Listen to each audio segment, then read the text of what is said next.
നമ്മുടെ മെറിറ്റ് കൊണ്ട് ചെയ്യാൻ പറ്റാതെ വരും. അതുകൊണ്ടാണ് ബൈബിൾ പുതിയ ഫോർമുല വെച്ചിരിക്കുന്നത്. എന്താണ്? Not by merit but by grace. അതാണ് നമ്മൾ എഫേസ്യസ് 2:8 അതാണ് ഉടമ്പടിയുടെ അടിസ്ഥാന പ്രമാണം. Not by merit but by grace.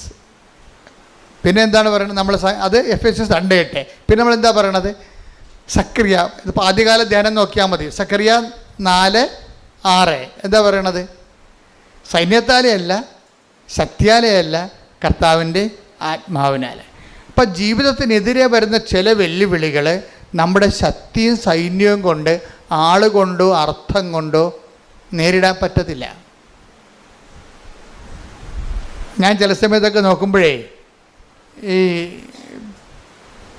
ചില പെരുമ്പാമ്പൊക്കെ കഴിഞ്ഞ ദിവസങ്ങളിൽ ഞാനൊരു വീഡിയോ എൻ്റെ ശ്രദ്ധയിൽ കണ്ടോ, അതായത് എന്തോ സീരിയസ് ആയിട്ടുള്ള കാര്യം നോക്കേണ്ട സമയത്ത് വേറൊരു വീഡിയോ കയറി വന്നു. എന്ന് വെച്ച് കഴിഞ്ഞാൽ ഒരു ആമ, ഒരു പട്ടി ഇങ്ങനെ വായിൽ ഇങ്ങനെ വാ പൊളിച്ചുകൊണ്ട് അതിൻ്റെ നാക്കൊക്കെ നീട്ടിക്കൊണ്ട് ഇങ്ങനെ കിതച്ചുകൊണ്ട് ഒരു ആമയുടെ അടുത്ത് നിൽക്കുകയാണ്.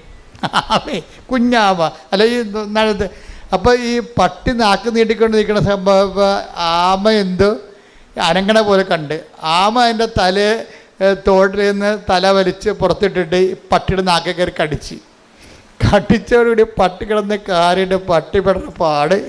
ഒരു കുഞ്ഞാമ കടിച്ചിട്ട് അവൻ കാറിയിട്ട് അതിന് ആമയുണ്ടെങ്കിൽ പട്ടിയുടെ നാക്കിൽ നിന്ന് കടി വിടണമില്ല. ഒരു പ്രത്യേക സിറ്റുവേഷൻസ് എന്ന് പറഞ്ഞാൽ ഈ ജീവിതത്തിൽ ഇതുപോലെ നമ്മൾക്ക് നിസ്സാരമാകുന്ന വിഷയങ്ങൾ കയറി നമ്മളെ വല്ലാതെ അങ്ങോട്ട് പിടിക്കും. ഒരു ആമയാണെന്ന് പറഞ്ഞാൽ പക്ഷേ ആമ കടിവിട്ടിട്ടല്ലേ പട്ടിക്ക് പോകാൻ പറ്റത്തുള്ളൂ. അപ്പോൾ നമ്മൾ നിസ്സാരമല്ലെന്ന് വേണം പട്ടിയും കണ്ടത്. അതാണ് എൻ്റെ വായിട്ടും നോക്കി എൻ്റെ പോയി നിന്നത്. പക്ഷേ അത് കയറി പിടിച്ച്. ഇതുപോലെ നിസ്സാര പ്രശ്നങ്ങളും നമ്മളെ വല്ലാണ്ട് രീതിയിൽ ബാധിക്കും. ഇങ്ങനെ നിസ്സാര പ്രശ്നങ്ങൾ വല്ലാതിൻ്റെ ബാധിക്കുമ്പോൾ തന്നെയാണ് നമ്മളെന്ത് ചെയ്യും? ഇങ്ങനെയുള്ള അലപലാതി തരങ്ങളൊക്കെ ജീവിതത്തിൽ നിന്ന് ഒഴിവാക്കാൻ വേണ്ടിയാണ് പ്രൊട്ടക്ഷന് വേണ്ടി നമ്മൾ ഉടമ്പടിയിൽ ഒരു പ്രൊവിഷൻ ഉണ്ട്. സംരക്ഷണം എന്ന് വെച്ച് കഴിഞ്ഞാൽ നമ്മൾ ഈ വഴിയിലൊരു അപകടമാണെന്ന് കണ്ടാൽ കർത്താവ് നമ്മളെ അതവിടെ ചെന്ന് ചാടാതിരിക്കാൻ വേണ്ടി വേറെ വഴിയിലൂടെ കൊണ്ടുപോകും. ഇപ്പോൾ വേറെ വഴി ഉണ്ടാകുമോ? ശരിക്കും പറഞ്ഞാൽ പ്രാർത്ഥിക്കാത്തത് കൊണ്ടാണ് നമ്മൾ ഈ വഴി ചെന്ന് ചാടണത്. എല്ലാത്തിനും സേഫായിട്ടുള്ള വഴികളുണ്ടാവും.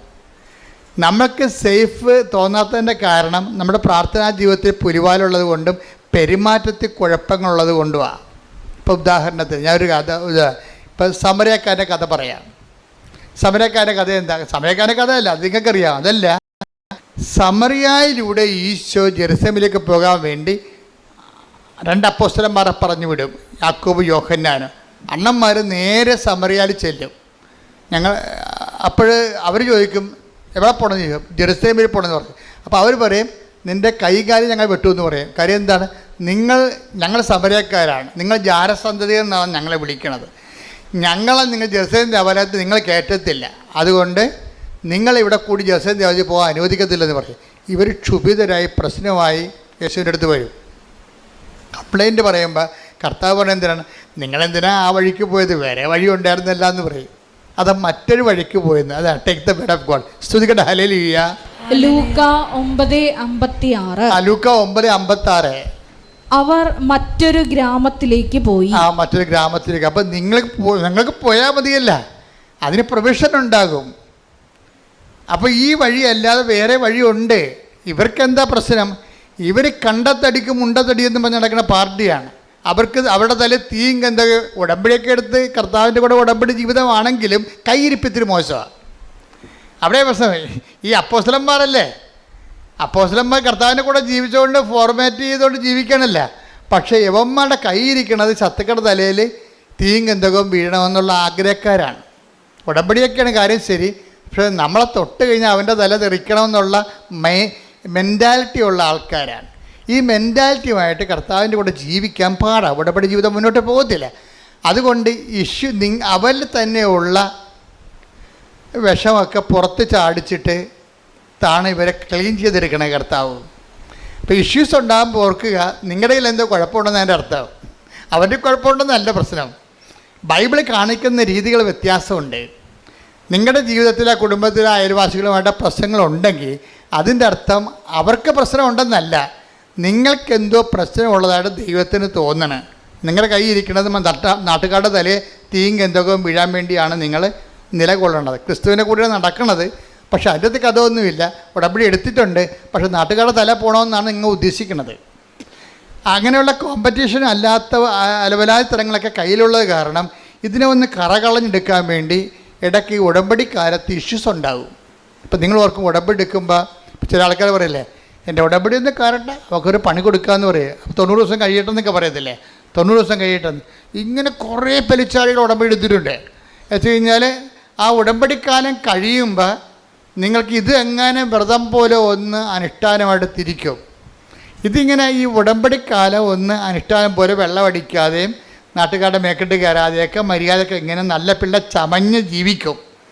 എന്നിട്ട് ഇവരുടെ ഉള്ളിൽ എന്താണ് കൂട്ടിക്കൂട്ടി വെക്കും പക. എന്നിട്ട് ഉടമ്പടി കഴിയുമ്പോൾ എല്ലാത്തിനും കൂടി ഒറ്റത്തവണ തീർപ്പാക്കും. ഒറ്റത്തവണ തീർപ്പാക്കും. അപ്പം അങ്ങനെ വരുമ്പോഴുണ്ടാകുന്ന പ്രശ്നം എന്ന് വെച്ചാൽ നമ്മൾ ദൈവത്തെ പരീക്ഷിക്കേണ്ട തുല്യമാണ്. അതുകൊണ്ട് ഇങ്ങനെയുള്ള സ്വഭാവം ഉടമ്പടിക്ക് പറ്റാത്ത പേഴ്സണാലിറ്റി ആണെങ്കിൽ ഇടയ്ക്കിടയ്ക്ക് പ്രശ്നങ്ങൾ ഉണ്ടായിക്കൊണ്ടിരിക്കും. അപ്പോൾ ഉടമ്പടി എടുക്കുമ്പോൾ പ്രവടാന്ന് പ്രശ്നങ്ങൾ കൂടുകയാണെങ്കിൽ നിങ്ങൾ ഓർക്കണം, ദൈവതിരുസന്നിധിയിൽ നിങ്ങൾ ഉടമ്പടിക്ക് കൊള്ളാത്ത പേഴ്സണാലിറ്റി ആണെന്ന്.